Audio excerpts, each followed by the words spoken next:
Thank you very much. Good morning, everybody. I see some people have come back, so I think it was not boring last time, was it?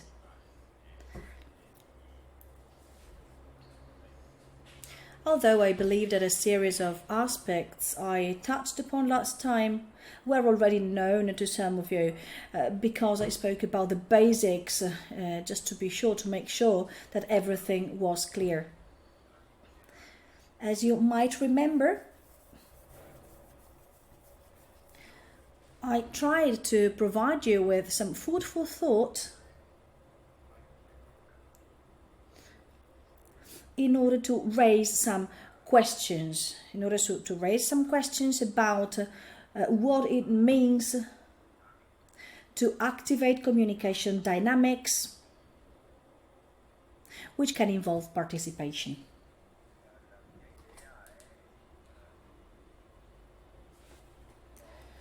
What is my idea for today? Well, I would like to propose some examples, some suggestions,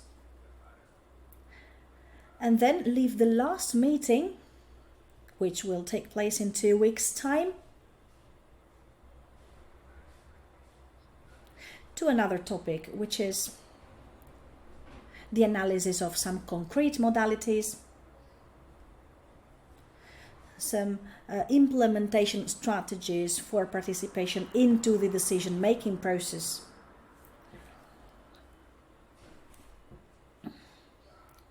If I got it right, many of you have already been involved and have already implemented such strategies. So we might take them into consideration one more time,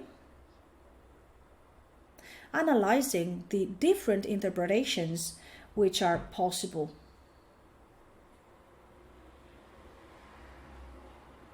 So this is basically what I'm going to touch upon in this meeting.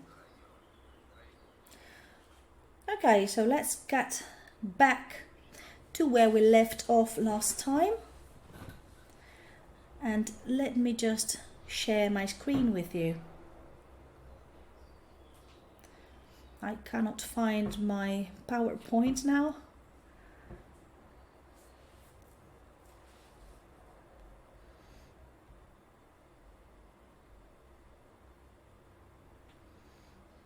Okay, here we are.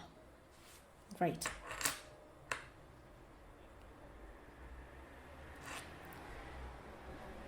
As you know, and as I already mentioned last time, the different languages allow us to reveal some latent meanings, whereas other languages hide meanings. And we analyzed this with the verb to know. The French language says something which other languages basically hide. Because French people use the verb connaître.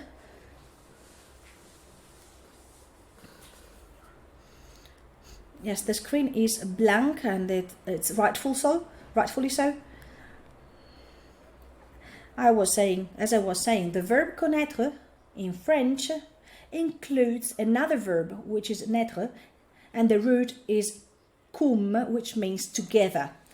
Okay, so basically it provides you with a specific interpretation of the knowledge concept. Okay, so basically it has to do with the possibility to meet up with the other, with the elements belonging to the world. Because what does it mean when we say knowing together? It means being aware of the co-generation processes.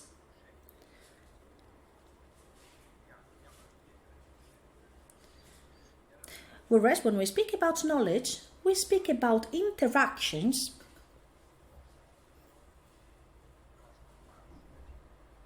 which do not necessarily imply mutual transformation. The scientific knowledge is based on this assumption. So the possibility not to transform the research object. So basically, words in different languages reveal some meanings which otherwise would remain hidden and which could help us to understand something more which otherwise we would not be able to understand. So, today I would like you to understand the meaning of an Italian word.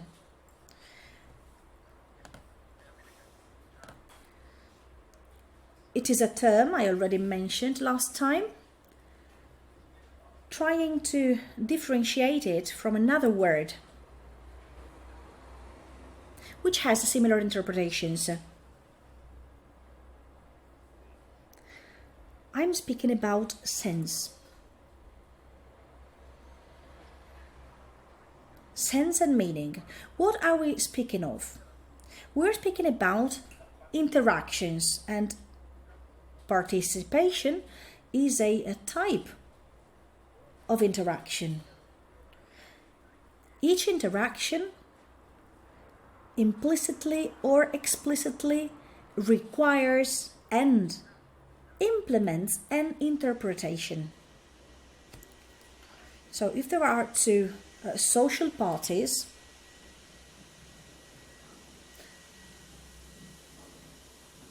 I'm reading the chat box, sorry.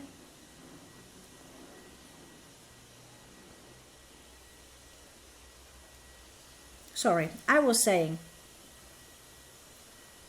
all interactions between individual social parties or collective parties, so each single interaction generates implicitly or explicitly the suggestion to modify the current situation in which both parties are involved. And the term interpretation speaks about this change, it speaks about this modification. The term interpretation, especially in Italian, has got at least two different meanings. We speak about interpretation when we speak about cognition, hermeneutical meanings, if you want to speak about something more academic, which is required to elaborate meanings, but the term interpretation, at least in Italian, whereas in English we use another verb, which is to play, which is based on another logic. So the second meaning for the term interpretation in Italian refers to the actions implemented by actors, okay? Both on the stage of a theater and in our daily lives. So we, in Italian, interpret a role, which is to play a role.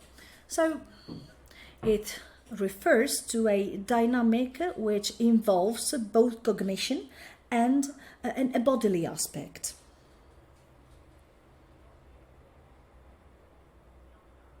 So what we do when we start an interaction is precisely this.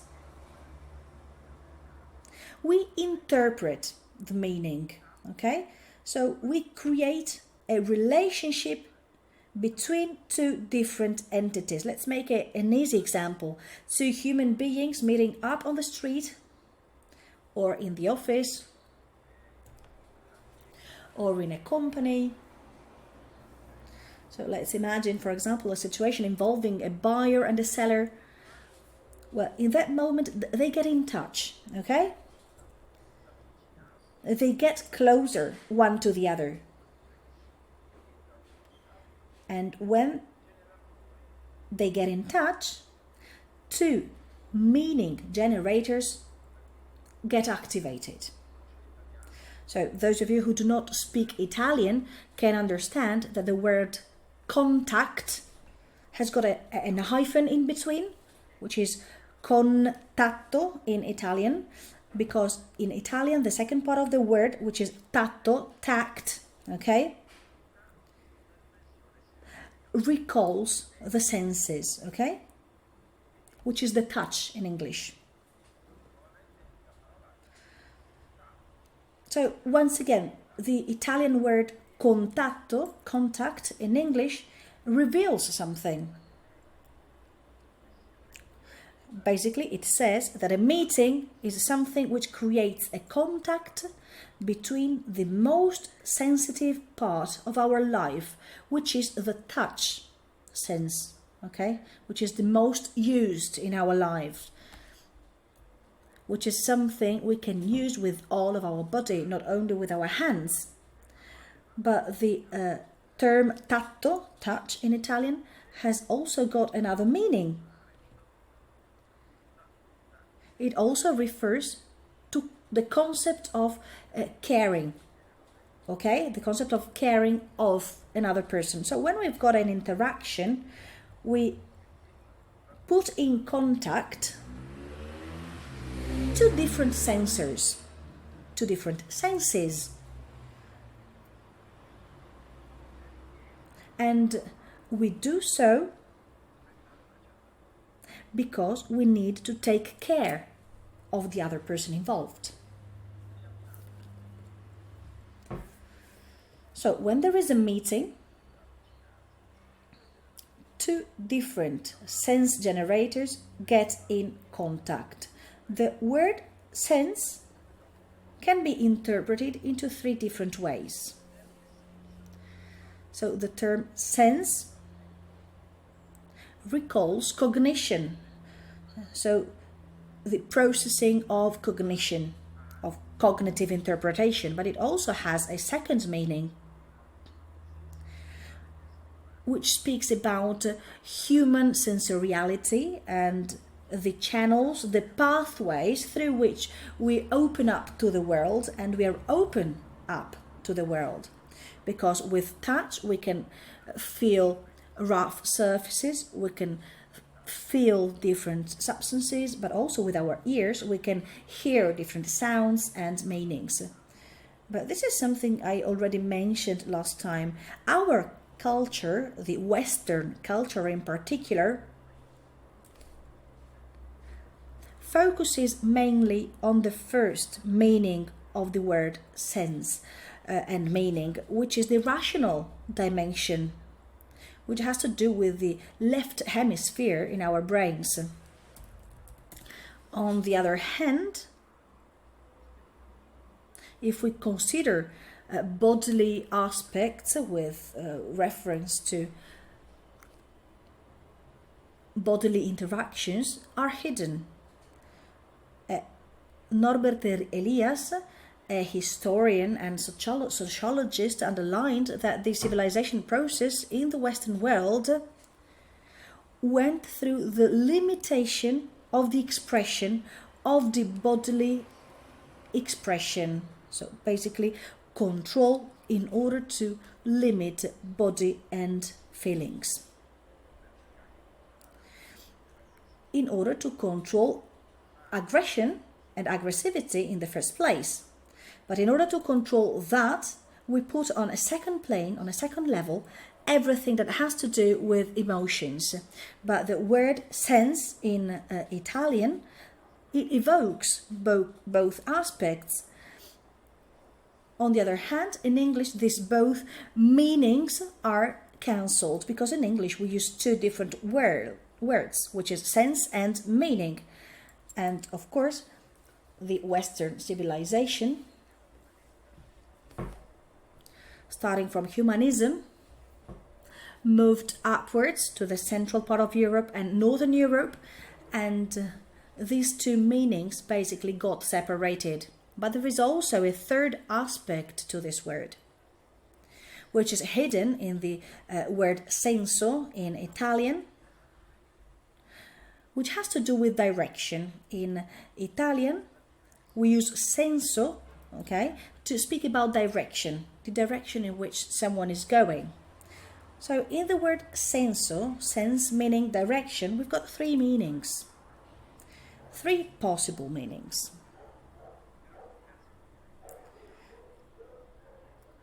We could even say that through the meaning of the word senso, we are saying that when we interact with the world, we point out some aspects of the world through these channels that we call senses, of course, and we have got 5. Okay, so we've got the 5 senses that we all know of. And through these senses, we point out some aspects of the world. So, when I interact with the world implicitly or explicitly, I've got some channels which provide me with some suggestions within the context in which I live. Then, of course, I interpret them. This is a second step which might raise some problems. So I provide a sort of cognitive interpretation through my senses, and I elaborate a process, a meaning which has got and undergoes a cognitive transformation, and through this process I provide a direction to the world. Okay, how I represent the world. So the word senso, okay, underlies 3 different steps of the same journey, which are basically 3 different aspects of the same concept. So openness towards the world, the elaboration of all of this, and then of course the direction I want to give to the world itself. And this is fundamental when we want to speak about interactions, when we want to speak about participation. Participation is precisely the processing of these 3 aspects. And what is the point here? Are we really aware of these processes? What happens inside of me when I interact with the world is a generation of senso, of meaning, of sense.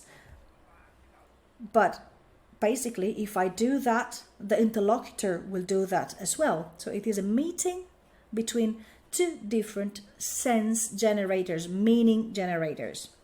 Okay, there are different kinds of approach and interpretation approaches involved here. But in order to understand this concept better, I would like to make reference to what an American sociologist said. I'm referring to Randall Collins, who defined a model speaking about interaction. And by interaction, he means a synonym for the concept of ritual. So interaction means ritual. The concept of ritual has been analyzed by many authors working in the field of psychology, social psychology, anthropology, also including theology and liturgical analysis as well. But what I would like to point out is that this concept of a ritual was explored as far as liturgy is concerned. So the repetition of certain moves, the definition of some prescriptions and prohibitions, so what you can and what you can't do. So basically the origin, of course, is religious. Mr. Durkheim, who was a very important representative of sociology and anthropology, analyzed rituals in the religious sense, the primitive rituals, which are basically some social meetings in which some prescriptions are implemented and some prohibitions are implemented too. So there are things that can be done and things that must not be done. So the model was elaborated by Randall Collins, and which was based on Mr. Durkheim model. But in the model I'm showing you, I would like to point out some peculiar aspects. So what are the ingredients allowing us to speak about a ritual? I'm proposing this model because it's gonna be useful for us to understand what we do when we create participatory processes. So I'm providing you with this interpretation not because we're speaking about academics, but because through this model we can point out the fundamental ingredients involved in participatory processes. So this model, Randall-Collins models, does not start from the idea of identifying prohibitions and prescriptions, the liturgy. He's speaking about something else. He's speaking about an operation like cooking, okay, where there are some ingredients involved. The ingredients we are needed for us to be able to speak about interaction.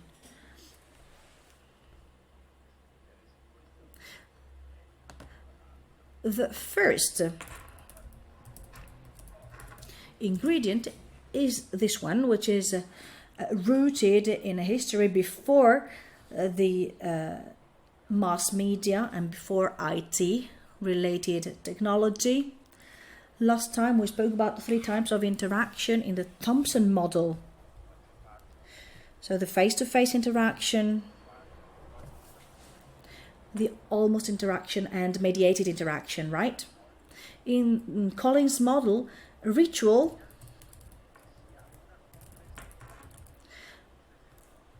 requires the coexistence between 2 people. There must be a gathering, okay? So this is one of the basic ingredients for a ritual. And of course, the event to which we are participating is not a ritual because it is not a gathering, right? And COVID pandemic exacerbated this ritual form. Just think about all academic classes, all conferences which are taking place online. Let's just think about the sessions of the European Parliament and the meetings between prime ministers all around the world, or the G7. Well, in this case, the G7 was organized in person, but there were many other online meetings. So the physical gathering, of course, is the basic ingredient involved in this model. And of course, some of the reflections coming from last meetings apply here. The second element characterizing a ritual, according to Mr. Collins, is the presence of barriers. Barriers against excluded ones, the excluded ones, okay? So in this case, the link, the password to get together on Zoom is a barrier against those who do not possess the password or the link. Or, for example, in order to take part in an event, you need an invitation, you need a pass, you need some access credentials allowing you to get into the event at different levels, of course. At different levels within the space in which the event takes place. Let's think about a stadium for the football match. Of course, there are different sections. There are people sitting in the curves and other people who have the right to sit in other sections of the stadium. So there is not just one barrier, there might be many barriers telling you something about the level of inclusion. The third element, in order to be able to speak about a ritual, there must be an attention catalyzer. So a common point, okay? A common ground. Everybody must be looking in the same direction. For example, now during the European Cup, there are 22 players. Then there are, of course, the referees, and they focus the attention of people on them. On the other hand, if we go to the theater, the focus is different. And it is represented by the actors, of course, people on stage. I'm speaking about the traditional theater. I'm not speaking about action theaters, which have got different dynamics, in which we try to demolish the fourth wall. Or let's think about, for example, a rally or a meeting where the speaker is the focus of the attention. Or let's just think about a university lecture and the relevant focus, which is completely different from the previous ones. So the main thing is that there is a focus, and I'm proposing this in a traditional way, because we could also think about rituals which do not have a specific focus, where everybody focuses their attention, but they've got many different focuses. Let's speak about, for example, or think about the round table model, in which there are many different focuses and everybody is allowed to speak. And there are many circle processes involved in terms of participation, or for example, different cafes, or, well, situations like this modify the focus from time to time. But the traditional ritual model is this one. Everybody is focusing on the same thing. The fourth ingredient of the ritual is represented by the fact that participants must have the same feelings, basically, as if the wave of emotions should be basically the same for everybody. Of course, if we go to a funeral, we're all sad. If we go to a football match, we're all excited for the result. At a birthday party, we're all happy. At a lecture at university, there must be a different attitude.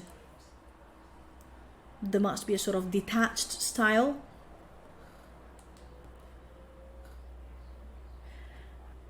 And silence is required to participants. So basically, the emotional tone, the emotional energy is shared. These two elements are very important. The more attention is involved, the more emotions are involved. So the more we are involved in the focus, the more that focus basically is shared with participants and their emotions. So, for example, if a teacher is monotonous and speaks with the same tone during the whole lesson, well, the participants will get bored, of course.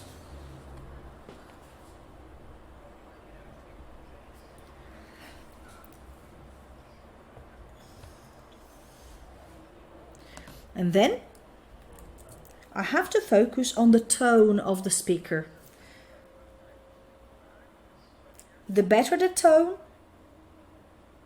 the more influenced is the emotion of the participants. So it's a sort of virtuous circle involved here. Then, of course, there is a sort of rhythmic synchronization. Dario Fo, Nobel Prize for Literature. And also playwright, in his manual for actors, underlined the importance of the fact that actors can help participants to breathe accordingly to their way of breathing.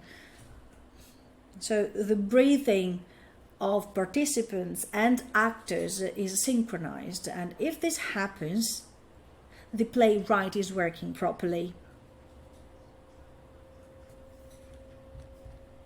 And this, of course, improves the reaction of the public audience.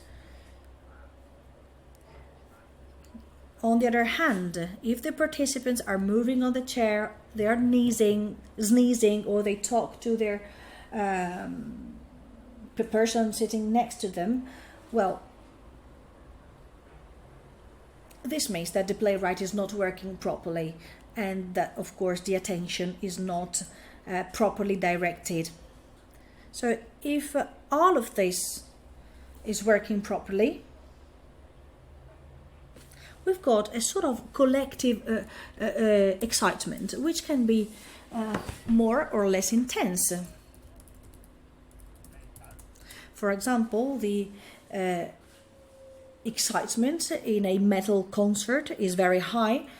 The excitement during a Catholic Mass, of course, is much lower. So it is a specific type of excitement, but these ingredients create a sort of excitement, which could see it as a sort of centripetal force, which aggregates. It's like cooking mayonnaise. I don't know if you have already done so, which is, of course, better to do so by hand and not using the machine. But anyway, this is the main principle. I mean, we use the same ingredients, which is egg and oil, and what happens that we create a sort of mixture, and this mixture breaks the membranes of the two different elements involved in order to create a sort of emulsion. Okay, and this is a centripetal process. So what are the effects of a ritual? Creating a sort of group solidarity. So in a way or another, we move from being individual components,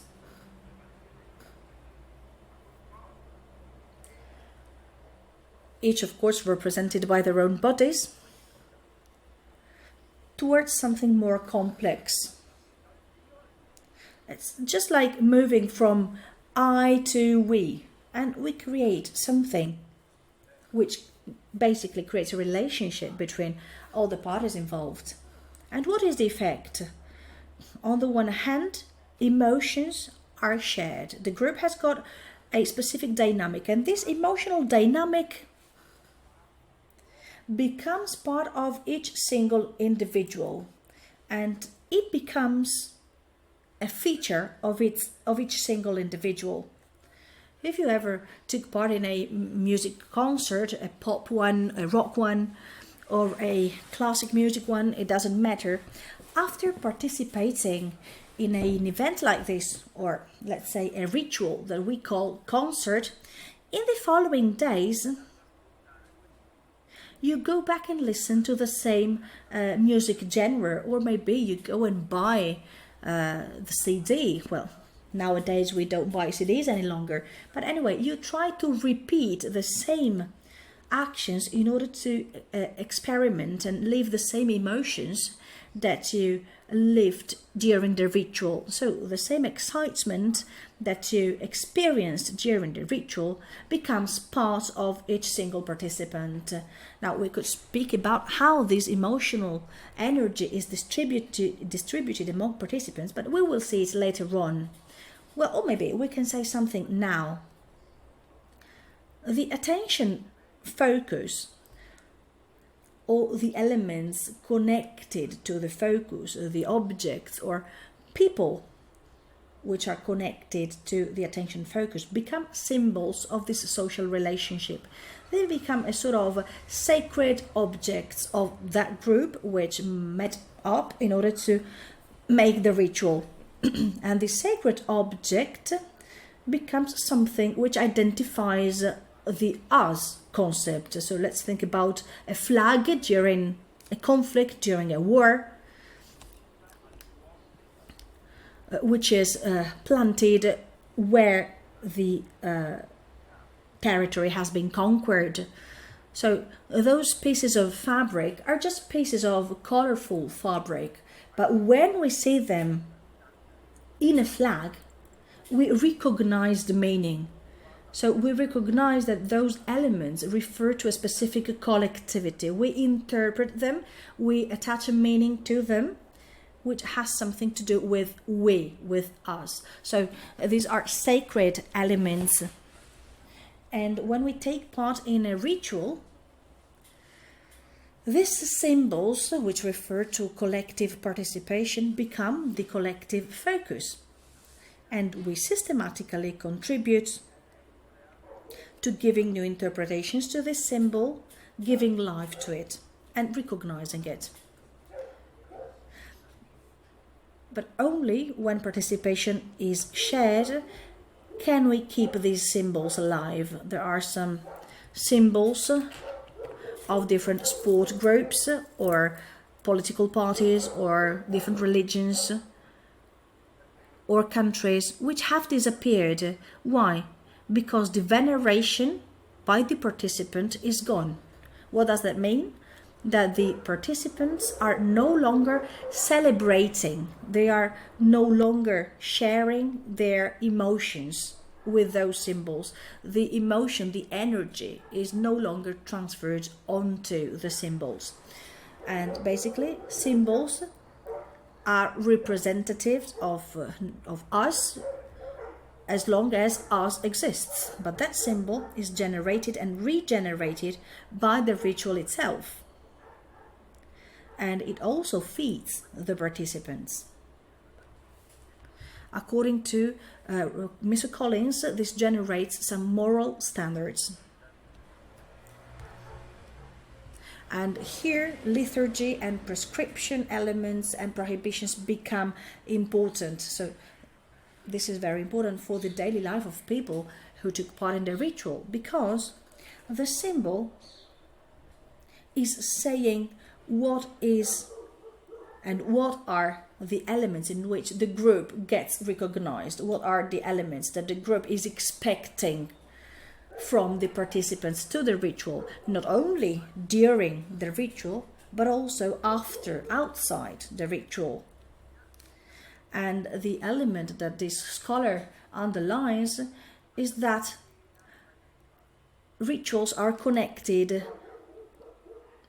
by a sort of chain. So I get out of a ritual with some specific symbols, and these symbols become some specific indications about how I should behave in my daily life. Last element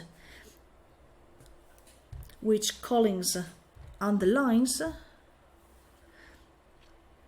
is that there is a sort of rage,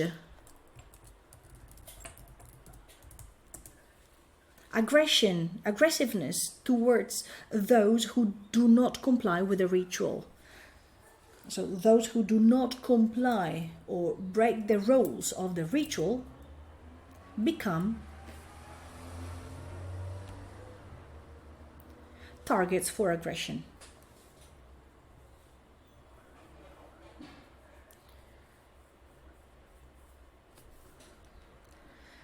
Why is all of this so important as far as the main topics are concerned, the topics of our interest are concerned? Because if we do not pay attention to the ingredients when we speak about participation, or for example, to the relevant effects, we run the risk of generating rituals but which are going in the opposite direction or a different direction compared to the one we would like to. The most relevant example and the simplest one to share with you has to do with the shared attention focus.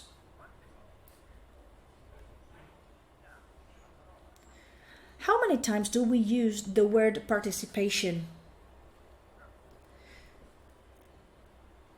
to refer to common dignity, to common recognition to all participants, but actually, in practical terms, the bodily moves, the communication practices go in a different direction.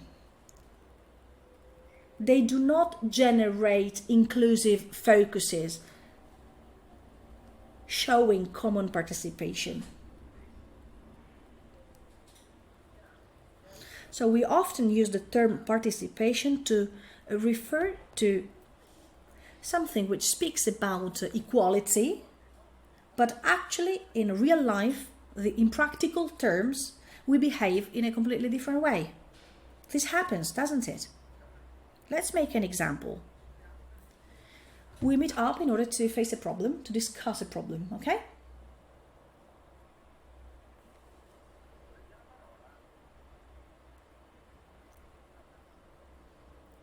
Mr. X takes the floor. When Mr. X takes the floor, the others look at him, listen to him, follow what he's saying. Then Mr. Y takes the floor.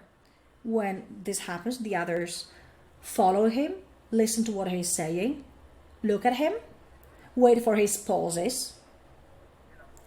If we observe verbs working together, when they work together, if we could record what happens, or if we could only observe them with a sort of participating approach, we will realize that there are some people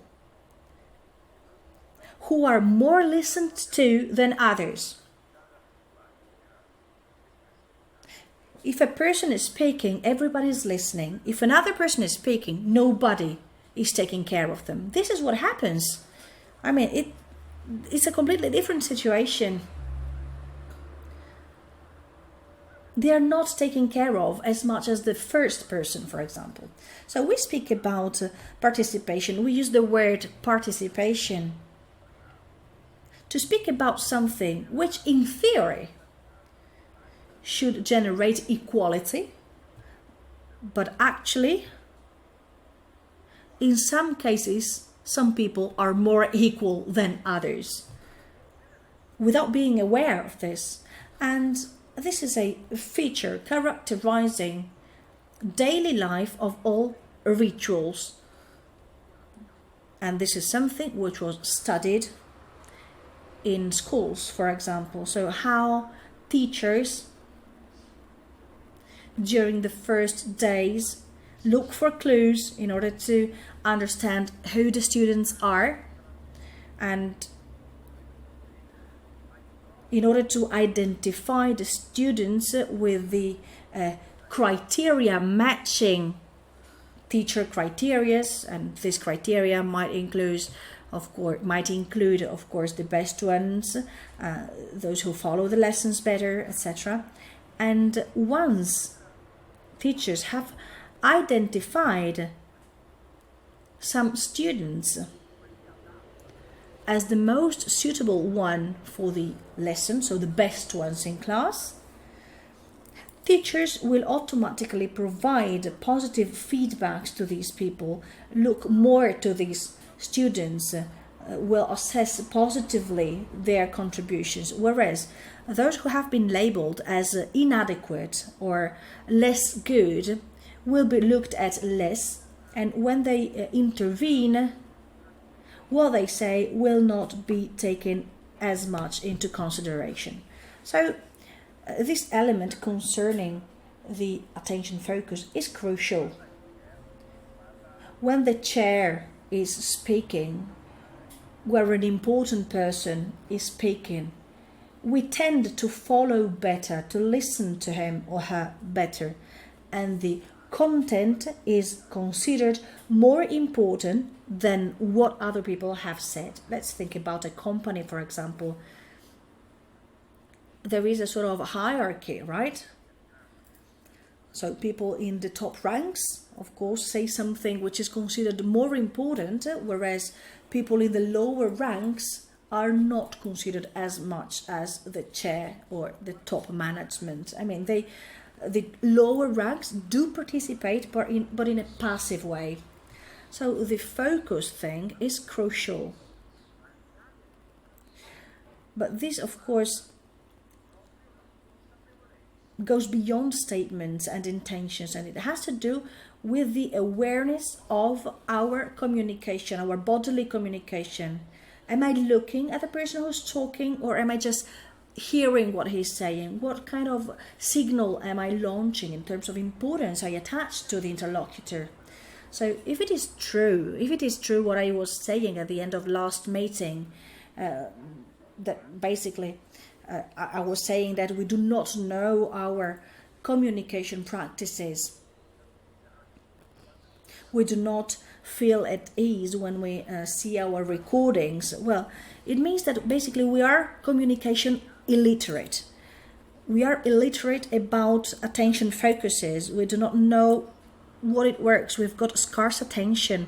We are not aware, or very little aware, of how we use this attention focus concept. But the attention focus is the element which refers to we. Is there someone within this we group which is more important than others, even if we're sitting down in circle, for example? If we sit down in a circle, we are basically implying that all participants are equally important. But this is just one of the aspects involved, because then there is body language which says something different, underlying who the real focus is, who the real person representing the symbol is, who is the recipient of the emotional energy of the whole group. And this allows this person to say something in a more confident way, whereas the others are sort of marginalized, sort of in a shadow. And if these people are feeling like in a shadow but do not feel at ease in that position, if they want to conquer some space, they will have to activate conflicting dynamics and transform the current dynamic. So the term participation, which is a crucial topic for what we are interested in, basically hides something which entails some problems, including, for example,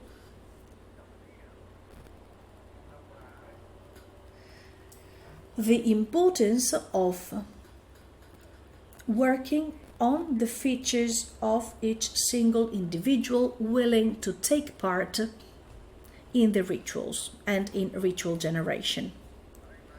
So now the professor will speak about two main aspects, and then we will start the QA session. So we will complete the seminar and then we will start the QA session.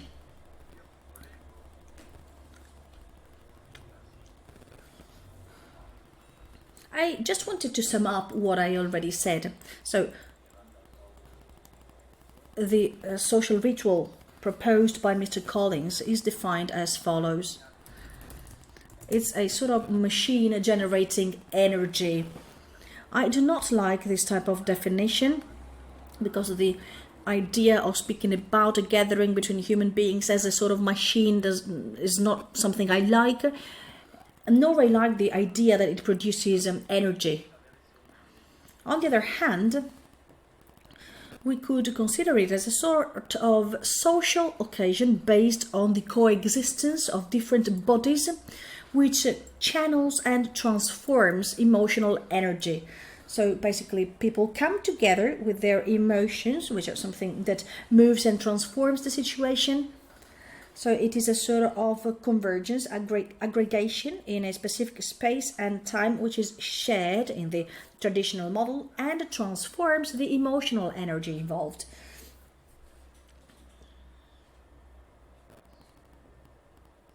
So I can have certain feelings, certain emotions, and the social occasion may transform my emotions and feelings, changing them. For example, I can get to the football match very excited, and then I might go back home completely sad because my team lost the game. Okay, so there is a catalyzation process, a channeling process, which is basically what feeds the group and the participants, the single participants, and this also transforms the energy. So this definition raises two questions. One was already mentioned.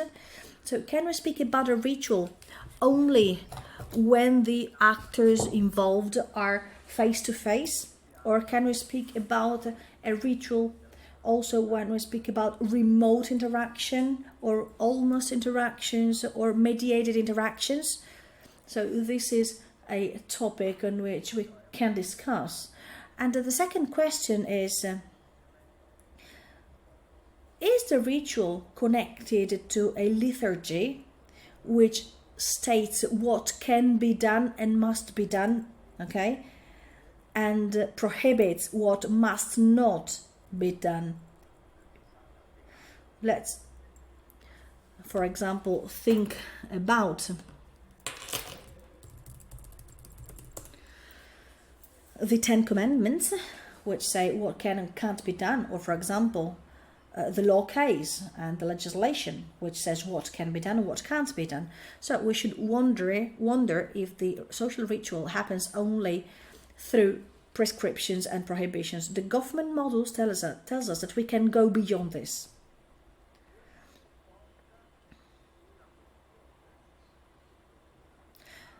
This topic leads to the question of effectiveness and efficiency of rituals. So, if the action that we implement is the right way to reach our goal in a way or another. This is what I mentioned when I spoke about attention focus, how we interact with focuses in relation to the final intention. And now the second aspect I would like to introduce. Collins' model provides us with good food for thought as far as the idea of building a shared meaning is concerned. And the symbol is what points out the possibility of sharing a certain meaning. If you remember, last time I distinguished between what has to do with the sense, with the meaning, something personal, which is only partially related to the collective meaning. So the personal meaning is not necessarily related to the collective meaning. And Collins speaks about collective meaning in particular, so the interpretation shared by us. But actually, we know that each meaning generator is independent and autonomous. And the participatory processes, all of them, at least in theory, aim at getting the individual meaning that each single actor attached to that situation, rather than being interested in the shared meaning, in the plurality of interpretations involved. So from this point of view, I would like to share a video by Raimon Panica, who died some years ago, in 2010, if I'm not mistaken.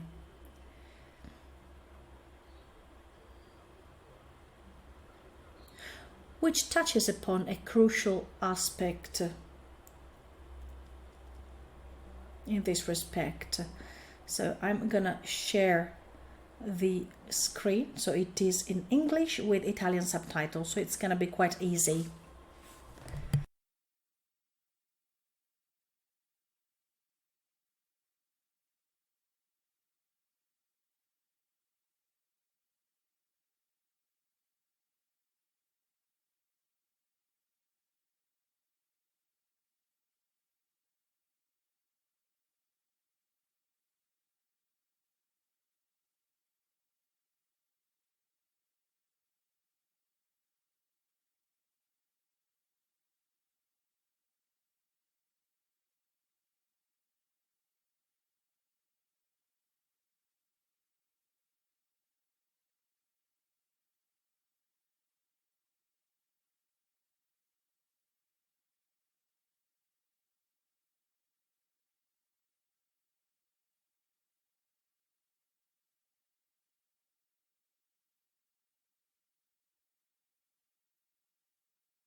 I hear some background noise, some voices.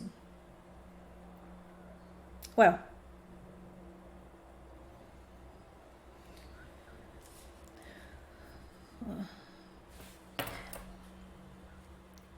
Paniker is a Christian. He's a theologian. And he said, I was a Christian, then I found out I was a Buddhist, and then I ended up being Hinduist. Well, we don't care about religion in this case. We are interested in dialogue. And the crucial aspect of what he said was the difference in perspective. That nobody can see things through someone else's window. And dialogue arises precisely because we cannot look through windows belonging to other people. And this, of course, questions a principle which is very, very important. And I'm being quite provocative now.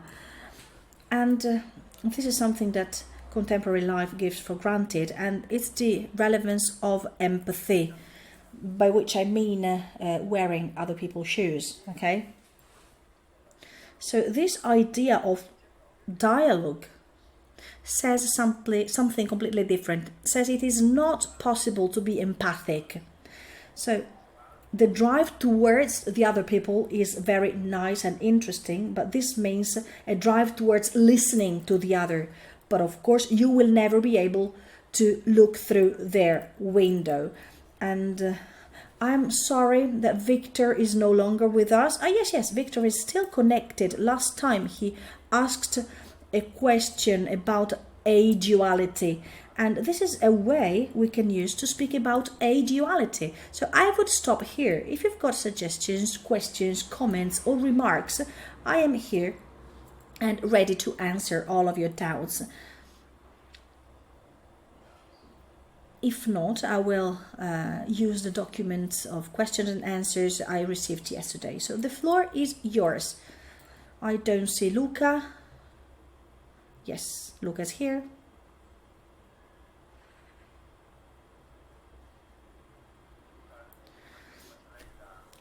Luca, you're being the chair, the moderator, right? Yes.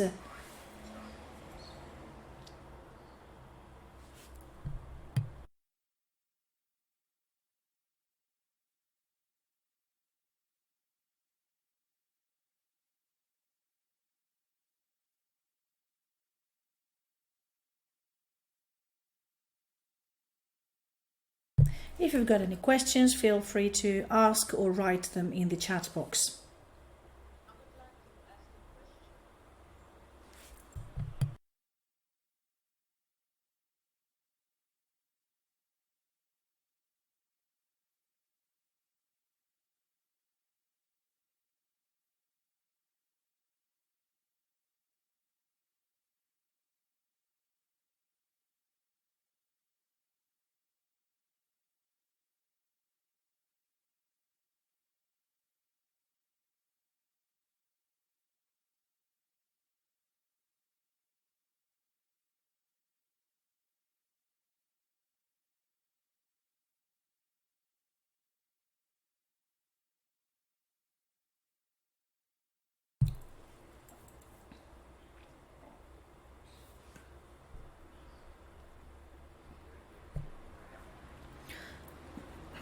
Well, I'd rather ask people to ask all questions now. I collect them and then I will answer all questions at the end.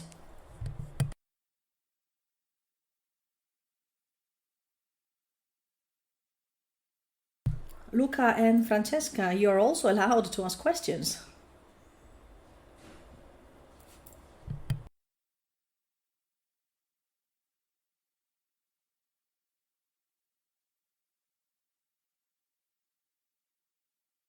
Did I kill you with my presentation?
Well, maybe the questions should have been translated into Italian, because I'm not sure that all Italian-speaking guests actually spoke English.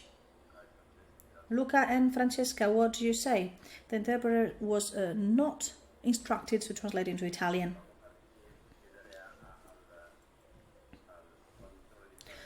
So maybe the translator can translate.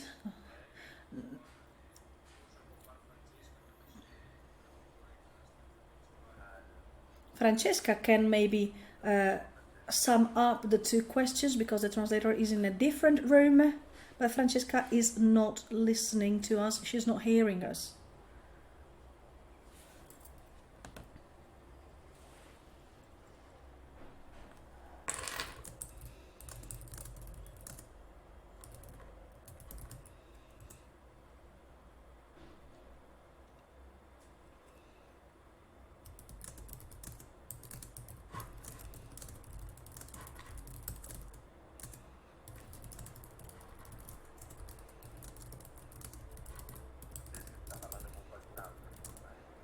Francesca is talking to someone else, maybe.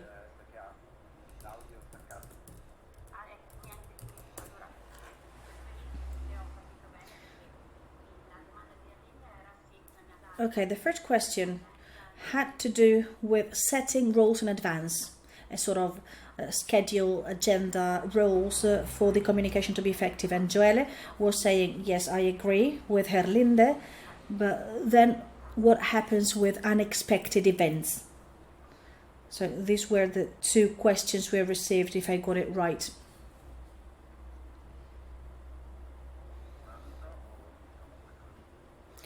Shall I reply these two questions, or are there any more questions?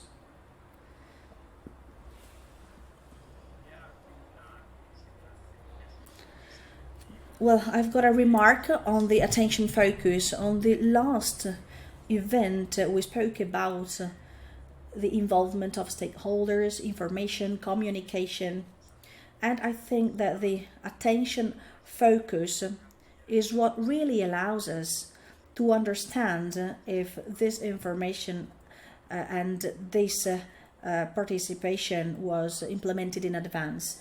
So maybe you could provide us with some positive and negative examples during COVID-19 pandemic, if you can think of some, and how this has changed in relation to dialogue.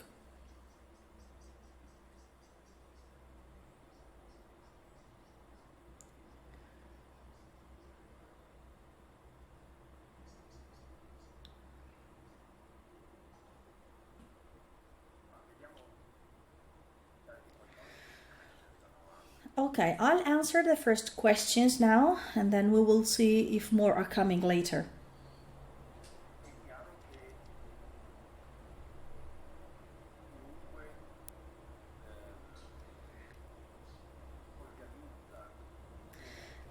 It is clear that everybody who organizes an event, or let's call it ritual, so a process in which people meet up with other people or entities or elements.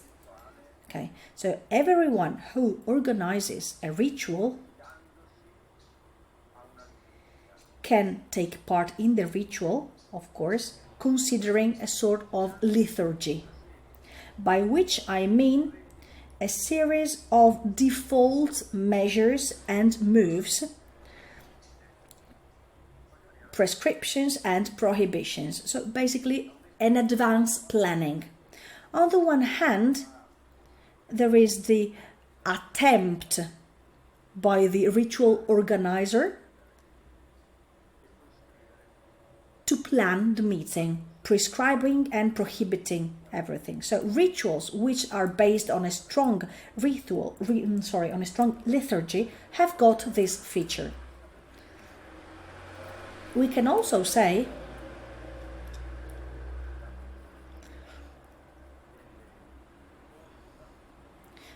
that participation-based technology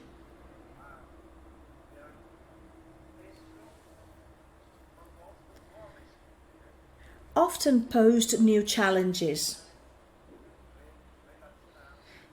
in terms of how to consider this liturgy. The easiest example can be PowerPoint. A speaker uses PowerPoint, but of course he has already prepared his presentation and contents beforehand.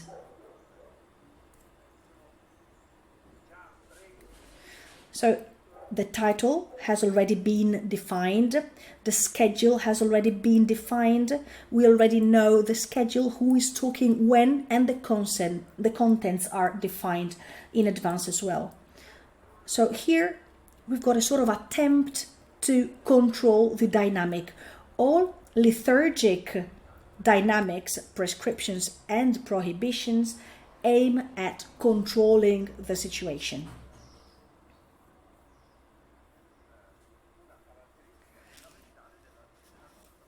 And of course, this is an integral part of our culture. So the idea of planning, the idea of scheduling, of protecting, well, all of this fully characterizes the Western thought in the modern era. So rationalization processes aim at planning times and methods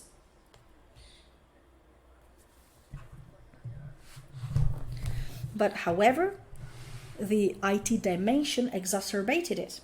Let's think about this example. Let's suppose that we've got a problem at home, for example, with an appliance, a domestic, a household appliance. We call the post-sale service and an automatic voice tells us to type number 1, number 2, number 3.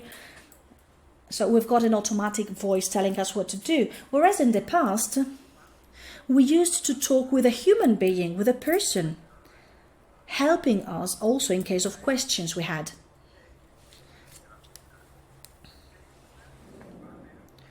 So there is a trend towards planning rituals, and information systems opened up new ways and new opportunities.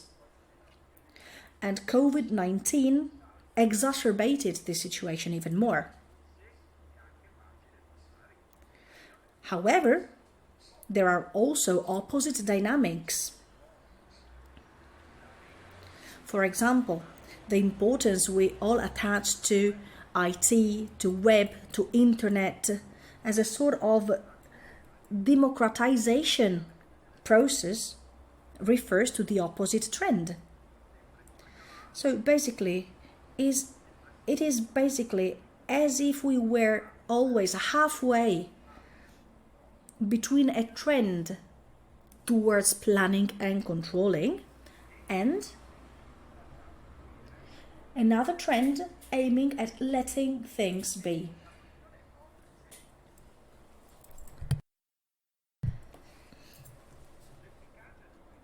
And the effectiveness of a ritual is a consequence of the ability of the ritual holder, who is the attention focus, to be able to move from one pole to the other.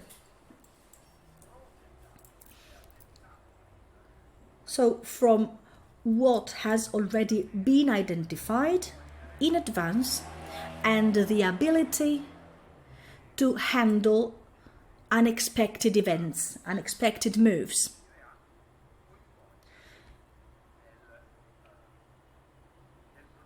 In order to make them part of the whole ritual process.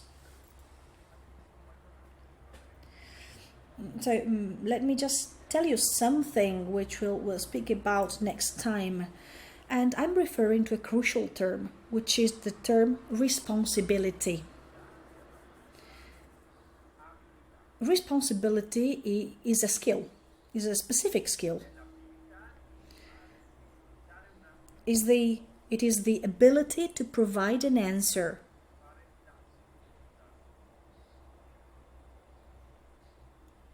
the ability to help and say something. In our culture, we use the term responsibility for something completely different. We use the term responsibility in order to find the guilty person. The guilty person for something, well, which in English becomes liability. So our culture is based on being guilty. Our culture is rooted in the Christian and Jewish model with some Greek and Roman touches concerning precisely this topic, with a specific idea of sin. We have to find the guilty person, the person who committed the sin.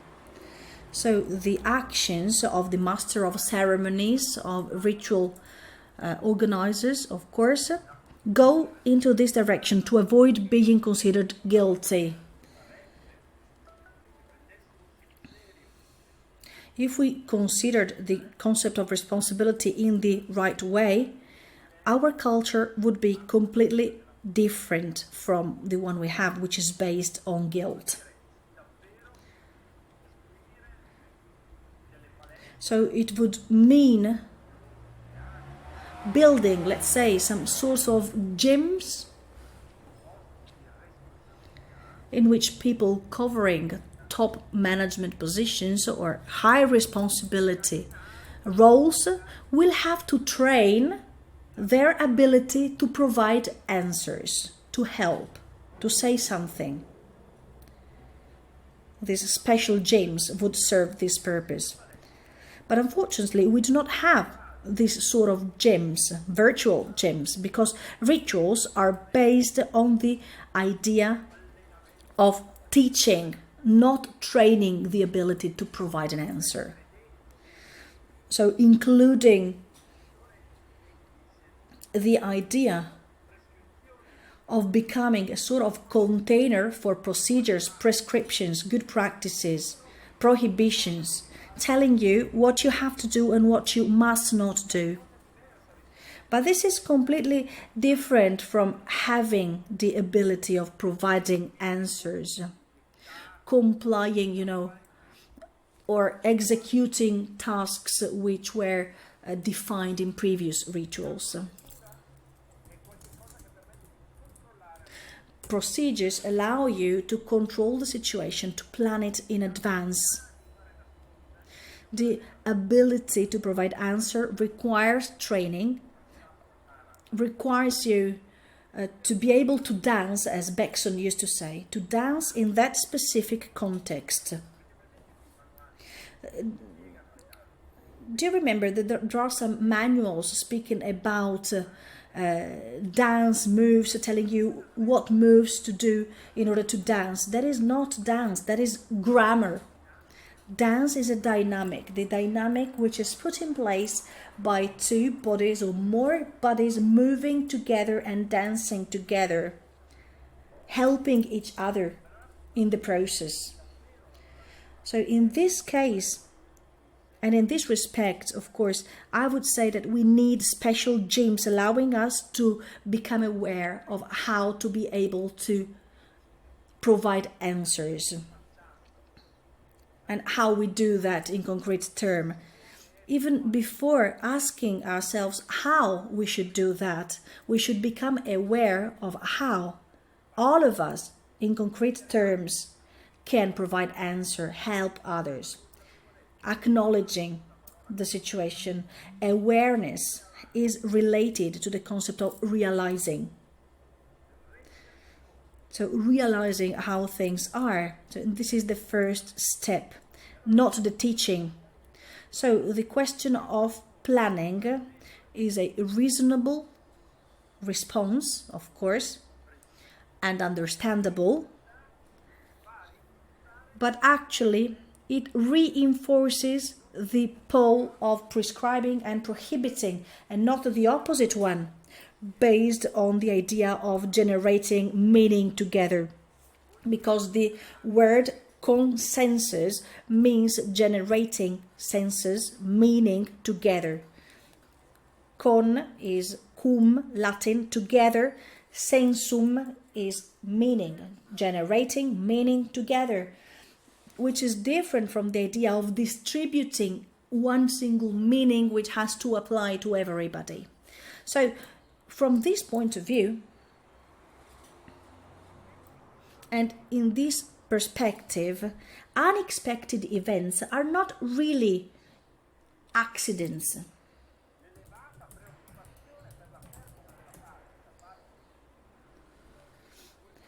The fact that ritual holders fear the fact of losing face means that they want to comply with the prescriptions. On the other hand, generating meaning together requires a different skill, which is the ability of listening to the situation, and setbacks, unexpected events, are not negative aspects, but they are elements generating something positive or meaning. But of course, I don't have to be afraid of this challenge. I have to welcome the challenge, and I have to welcome the fact that what is interpreted as a sort of losing face, as a sort of discomfort, is actually a new element generating a new situation.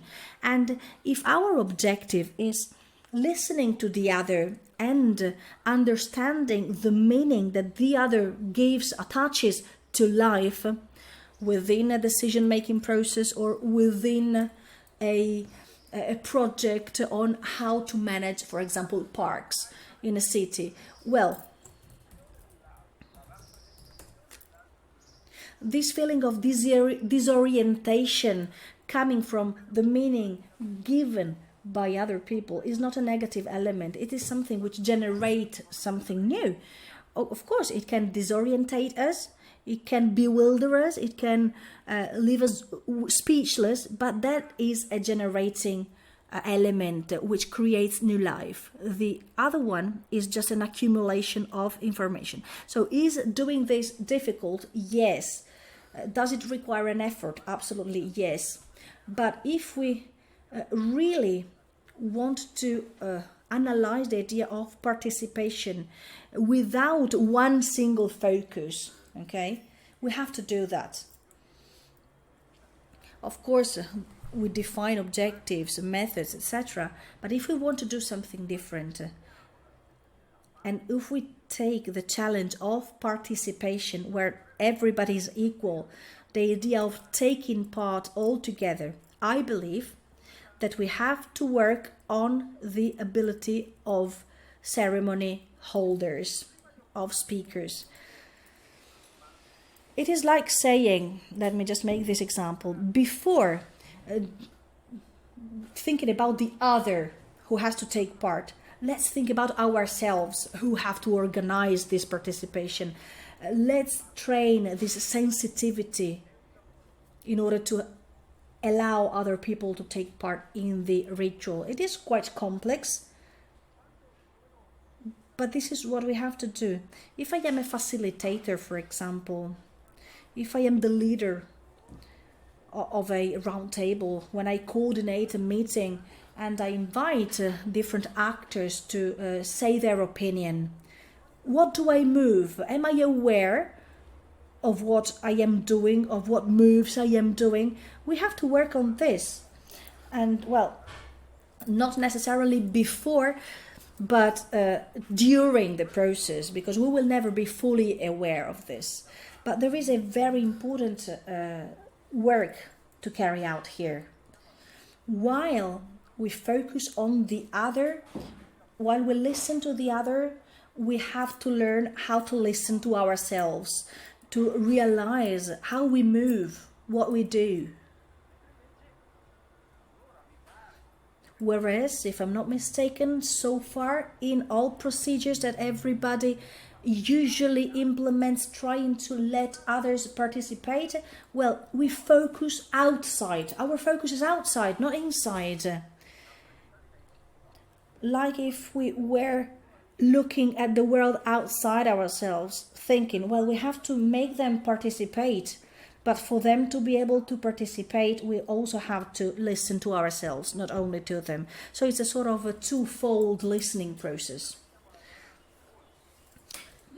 So we are working a lot on listening to the other, and this is right, but we also have to learn how to listen to what we have got inside ourselves. So next time we will speak about the different practices, the different modalities, how to welcome other people's opinions, and over time new procedures have been defined and we will analyze them in the next meeting.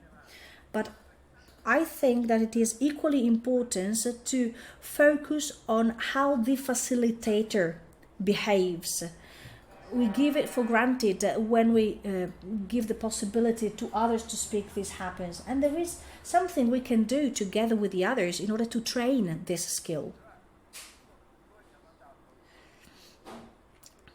Someone sent me, some of you, sent me a summary of a speech of the former USA president who said that we could fight COVID with chloroquine.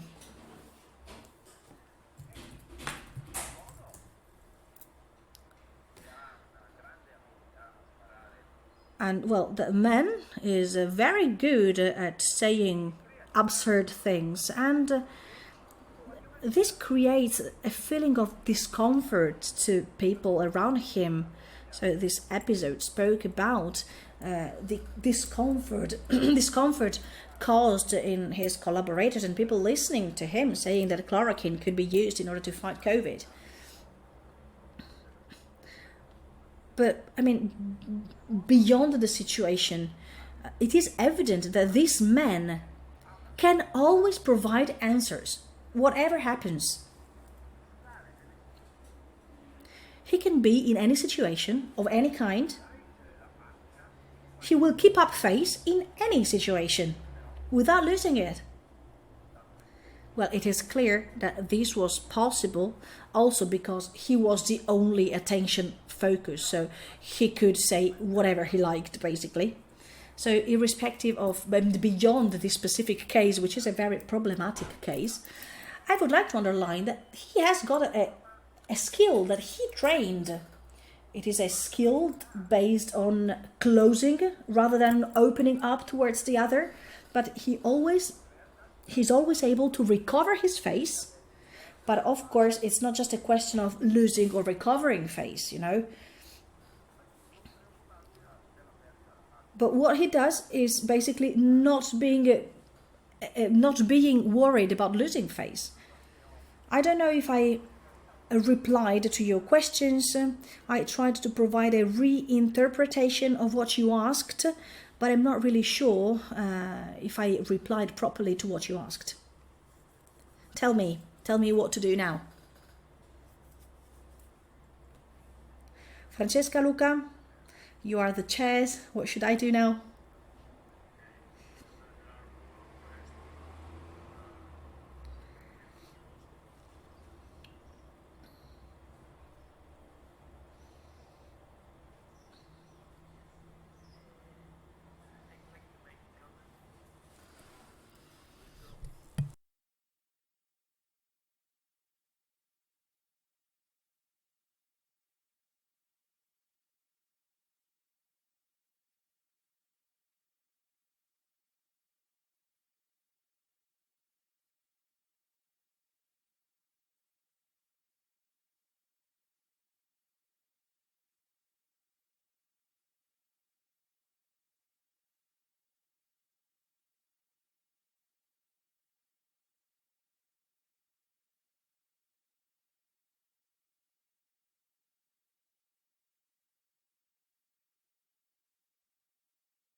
Yes?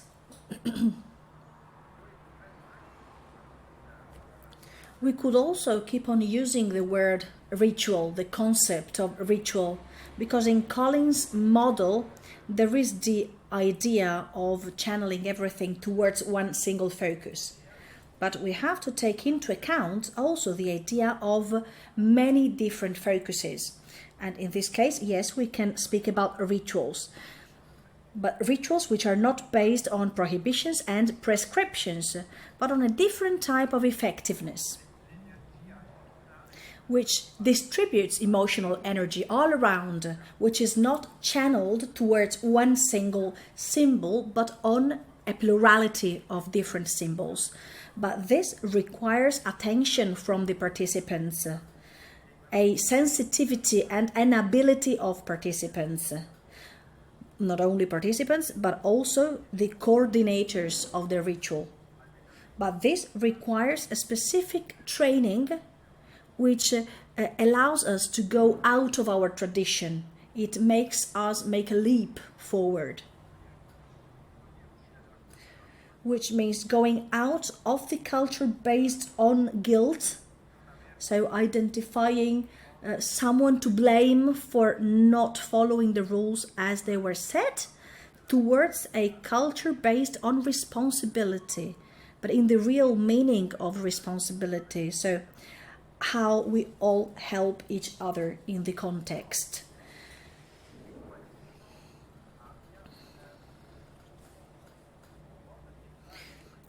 Then, of course, everybody has got his own peculiarities. The ritual can be activated in many different ways, but respecting equal rights of participation, evaluating and attaching value to each single person does not mean equality, but it means attaching value to differences. And in this respect, we are speaking about biodiversity. So if I want to activate a participation process, it doesn't mean that I am the same as the participants, that we are all equal. It's not a problem of equality. It's a problem of acknowledging the equal dignity of the differences involved, trying to attach value to all of them. Is that clear? So the term ritual can be used in both cases, but normally it refers to prescriptions and prohibitions. So with someone who decides what to do. A person who has the power, a word which I do not like, the power to define procedures, and who punishes those who do not comply with them. But this is one idea of participation.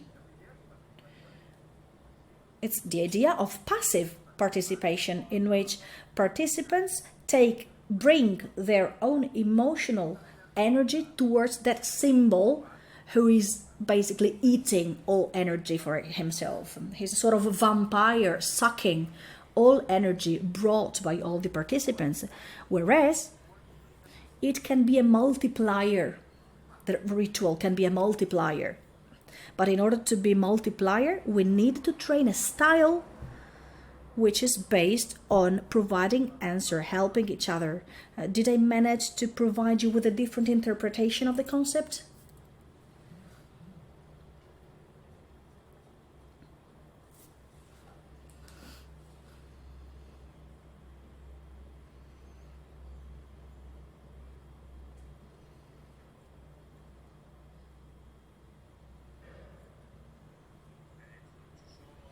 Okay, if there are no more questions, we can conclude this meeting today. I would like to thank the professor for today's seminar and see you on the 29th of June on Tuesday, so not next week, but the following one.